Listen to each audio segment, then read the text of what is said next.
नमस्कार साथियों। आज हम जबकि परीक्षा हमारी ही नज़दीक है और हम लास्ट मोमेंट पर आपके लिए कुछ क्वेश्चन बहुत ही महत्वपूर्ण क्वेश्चन लेकर आए हैं जिनको हम देखेंगे फटाफट वो भी। पहला क्वेश्चन है पीएम विश्वकर्मा योजना का शुभारंभ कब किया गया? तो पीएम विश्वकर्मा योजना का शुभारंभ 17 सितंबर 2023 को किया गया था। सेकंड क्वेश्चन है दुनिया का सबसे बड़े अंतर्राष्ट्रीय कन्वेंशन और एक्सपो सेंटर कहाँ है? IICEC दिल्ली के द्वारका में है। नेक्स्ट हम देखेंगे T20 शिखर सम्मेलन का आयोजन कहाँ हुआ था? वो हमारी नई दिल्ली में हुआ था। ये तो सभी को पता है कि T20 शिखर सम्मेलन हमारा नई दिल्ली में हुआ था।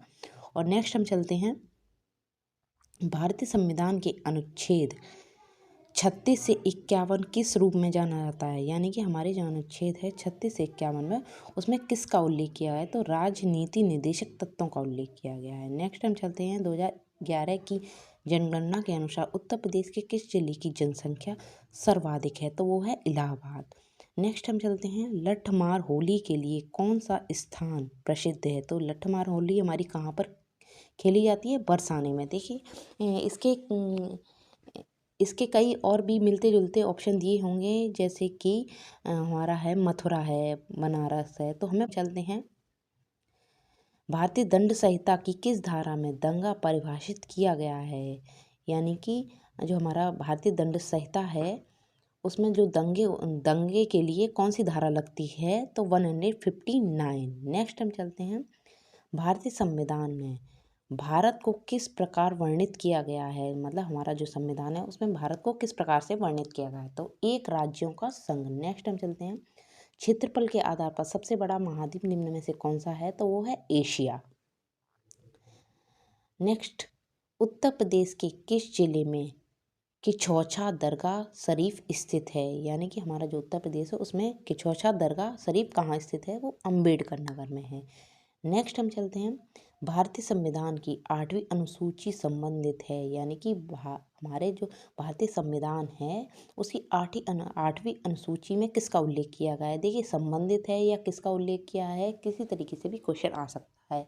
तो इसमें भारत की भाषाओं यानी कि हमारे जो संविधान है पहले 18 भाषाएं थीं और उसके बाद अब 22 भाषाओं का उल्लेख है। नेक्स्ट हम चलते हैं भारतीय संविधान की प्रस्तावना में समाजवादी शब्द जोड़ा गया है। तो हमारा भारतीय जो संविधान है उसकी प्रस्तावना में समाजवादी जो शब्द है वो कौन से संविधान संशोधन के द्वारा जोड़ा गया है? ये भी बहुत महत्वपूर्ण है। तो 42वें संविधान संशोधन के द्वारा। नेक्स्ट हम चलते हैं पटाका किस देश की मुद्रा है? तो पटाका जो है वो हमारे मकाऊ देश की मुद्रा है। नेक्स्ट है क्वेश्चन उत्तर प्रदेश में आलू का अनुसंधान केंद्र किस जिले में स्थित है? तो आलू का अनुसंधान केंद्र हमारा मेरठ में है। नेक्स्ट है भारतीय दलहन अनुसंधान संस्थान स्थापित है। तो दलहन अनुसंधान संस्थान हमारे कानपुर में है। देखिए और जो चमड़े का उद्योग है वो भी हमारे कानपुर का ही प्रसिद्ध है।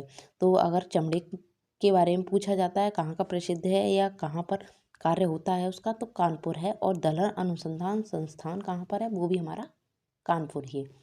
नेक्स्ट हम चलते हैं मानव अधिकार भारत के संविधान के अनुच्छेद 21 द्वारा सुरक्षित है। यानी कि जो हमारे मानव अधिकार हैं उसमें जो 21वां है अनुच्छेद उसमें किसका उल्लेख है? तो जीवन व स्वतंत्रता का अधिकार। यानी कि हमारे जीवन और स्वतंत्रता का जो अधिकार है उसका उल्लेख हमारे कौन से अनुच्छेद में होता है? 21A में। और ये भी हम जान लेते 21 में तो जीवन और स्वतंत्रता का अधिकार है और 21A में हमारी निःशुल्क शिक्षा का अधिकार है जो कि 6 साल से 14 साल तक के बच्चों के लिए है। नेक्स्ट हम चलते हैं मानव अधिकार संरक्षण अधिनियम 1993 में कुल कितनी धाराएं हैं? यानी कि हमारा जो मानव अधिकार संरक्षण अधिनियम जो 1993 में बना था उसमें कितनी धाराएं हैं? 43।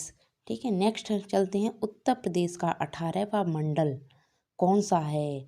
ये तो सभी को पता है कि उत्तर प्रदेश में हमारे 18 मंडल हैं, लेकिन लास्ट में जो मंडल बना था उसका क्या नाम है वो हम जान लेते हैं, अलीगढ़। नेक्स्ट हम चलते हैं भारत संविधान के किस अनुच्छेद के अनुसार राष्ट्रपति शासन किसी राज्य में लागू होता है? देखिए, वैसे तो सभी को पता है कि राष्ट्रपति जो हमारा राष्ट्रपति का जो शासन है वो बहुत ही विषम स्थितियों बहुत ही विषम जब परिस्थितियां आ जाती हैं तभी लागू होता है। तो उसमें हमारी कौन सा अनुच्छेद है? नेक्स्ट हम चलते हैं, दहेज प्रतिषेध अधिनियम 1961 में कुल धाराएं हैं। तो इस जो हमारा दहेज का है उसमें 10 धाराएं लगती हैं। नेक्स्ट हम चलते हैं, अर्जुन बांध नहर में उत्तर प्रदेश का लाभान्वित जिला है, यानी कि जो हमारा अर्जुन बांध है उससे जो पानी आता है वो हमारे उत्तर प्रदेश में किस जिले में आता है और हमारे जो उस जिले के लोग हैं वो उसका लाभ लेते हैं? तो हमीरपुर। देखिए, इस प्रकार हमने बहुत ही इम्पोर्टेंट आपको क्वेश्चंस बताए हैं, तो परीक्षा से पहले इन क्वेश्चंस को रिवाइज करना ना भूलें। धन्यवाद।